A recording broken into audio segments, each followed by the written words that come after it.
మమ్మల్ని మనిషిగా చూడటం వల్ల, కేవలం దేహం అనుకోవడం వల్ల నేనే పోష్‌గా బతికేద్దాం అనుకుంటున్నాను తగ్గించేస్తే, డిస్టర్బ్ చేస్తే, మీరు ఎవరికో ప్రాధాన్యత ఇస్తే, ఏ అమ్మాయి, అబ్బాయి భూమి మీద ఆడ మనిషి, మగ మనిషి ముందు తల్లిదండ్రులకి పిల్లలు అనుసంధానం రావాలి. మీకు ప్రతి మైండ్ వస్తది. నేను చెప్పినట్టు వినకపోతే మీకే ప్రశాంతత ఉండదు. రకరకాల గ్రూపులు పెరిగిపోయి టెక్నాలజీతో చెలగాటాలు పెంచేసుకుంటారు. ఇప్పుడులాగా మిమ్మల్ని మీరే అంతం చేసేసుకుంటారు. ఈ సాటి మనుషులు కాదు, ఇక మిమ్మల్ని మీరే అంతం చేసుకుంటున్నారు. తపస్సు లేని గాలిలో దీపాలు ఇప్పుడు మీరు మా మాట వినకపోతే. నాకు అంత బలం లేదు, అన్ని మతాలు ఒకటి చేస్తారు, కులాలు ఎవరో వస్తారు, అది నేనే. నాకంత బలం లేదనుకోండి పొరపాటు నా మాటలు కూడా గబుక్కుని దూకుడుగా మాట్లాడేస్తున్నాను. అన్నీ సెట్ అవుతాయి నెమ్మదిగా. ఏ జనరేటివ్ దగ్గర పట్టుకోండి. పొద్దున్నుంచి సాయంత్రం దాకా చెబుతూనే ఉంటాను, వింటూనే ఉంటాం. కొంతకాలం అలా గడిపితే అందుకే 24 గంటల 24 పార్లమెంట్ అసెంబ్లీ మీటింగ్లు పెట్టమంటున్నాను. బాండ్ అవ్వాలి. మన కోసమే కాదు, ప్రపంచాన్ని ఒకటి చేయడం కోసమే కాదు, పంచభూతాలు కూడా చేసుకోవాలి మీరు. నేను ఇలా మాట్లాడితే ఇలా అమలైన తీరును చూసారా, జగదానందకారక జానకి ప్రాణనాయక అని అలా పట్టుకోవాలా. మీరెవరో నాకు అనుకూలంగా ఉన్నారు, వ్యతిరేకంగా ఉన్నారు, నేను ఇలా తిట్టాను కాబట్టి కోపం వచ్చేసింది, ఇలా నవ్వుతారు, ఇలా ఏడుస్తారు, అలా కాదు. ఇక శాశ్వత తల్లిదండ్రులు పట్టుకోండి. నన్ను కూడా, ఈ దేహాన్ని నాకు మొహం కొంచెం లోటుగా కూడా పెంచుకుని జాగ్రత్తగా కాపాడుకోండి. ఈ మైండ్ కాపాడుకుంటే మీరు మైండ్గా కాపాడబడతారు, లేదా మీరు మనుషులు ఉండిపోతారు. అందరికి అర్థమవుతుందా?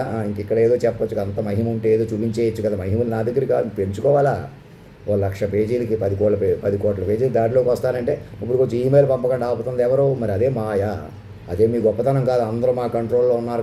కంట్రోల్లో ఉండటం ఏంటి? మనుషులు పరిపాలించడం ఏంటి? మనుషులు శిక్షలు వేయటం ఏంటి? మనుషులు శిక్షలు వేయటం ఏంటి? ఆటవికం, అజ్ఞానం, ఇంకా జంతు లక్షణాల పోకాల ప్రవర్తిస్తున్నారు.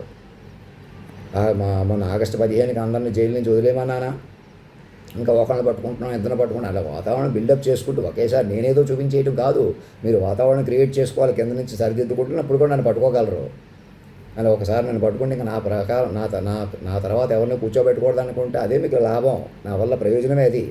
మళ్ళీ నేను మనిషిగా కూర్చుంటాను, నిన్ను ఎవరినో కూర్చోబెట్టి నువ్వే కాలాన్ని శాసించావు, నువ్వే పురుషోత్తముడు అంటే చెల్లుతుందా? నాకు చెల్లుతుందా? మీకు చెల్లుతుందా? వారలేనితనం వదిలేసి నేను చెప్పినట్టు వినండి. కొంచెం వారలేనితనం అనిపిస్తుంది, 4 రోజులకి అన్నీ సర్దుకుంటాయి. అది ఎలాగైనా మనుషుని చంపేస్తారు కానీ మైండ్ పట్టుకోరా? అవి ఎలాగైనా మమ్మల్ని చంపేసినా మేము ఇంకా ఎలాగైనా చచ్చిపోవాలి, ఇంకా బతకనివ్వకూడదా? మరి అలా తల్లిదండ్రులుగా మారిపోయాం. ఒక పిల్లవాడిని పట్టుకొని మిమ్మల్ని అందరం చక్కనెత్తుకుని. అర్థమవుతుందా? మేము మాటతో పట్టుకున్నాం అంటే ఎత్తుకున్నాం మిమ్మల్ని, ఇంకా చెక్కబడతాం రండి. మమ్మల్ని కలపాల. Cosmically crowned and wedded form of the universe and nation Bharat అంటే అర్థం ఏంటి? అలా వద్దు, ఇలా వద్దు అని ఆడవాళ్ళు కానీ మగవాళ్ళకి అందరికీ చెప్తున్నాను. నేను మనిషి అంటే పనికిరారు మీరు. మమ్మల్ని పట్టుకొని అలా మొత్తం నేను స్కాన్ చేసి చూపిస్తాను. అలా ప్రపంచాన్ని కూడా ఆహ్వానించండి, అన్ని దేశాలని. ఏదో అఫీషియల్ చేశారు, ఎవరో నన్ను చూడకుండా ఒప్పేసుకున్నారు. చూస్తే తెలుస్తుంది. కాలు చూస్తారు, మూతి చూస్తారు, చేతులు చూస్తారు, కాళ్ళు చూస్తారు. డాక్టర్ బృందంలో తీసుకోండి. ఇవాళ సంతకం పెట్టించుకోండి. ఇక నేనే పాస్ తీసుకుని వస్తున్నాను. మళ్ళీ అటు ఇటు తిరిగితే కూడా మీకే నష్టం. మరణించినట్టు చూపించినా మీకే నష్టం.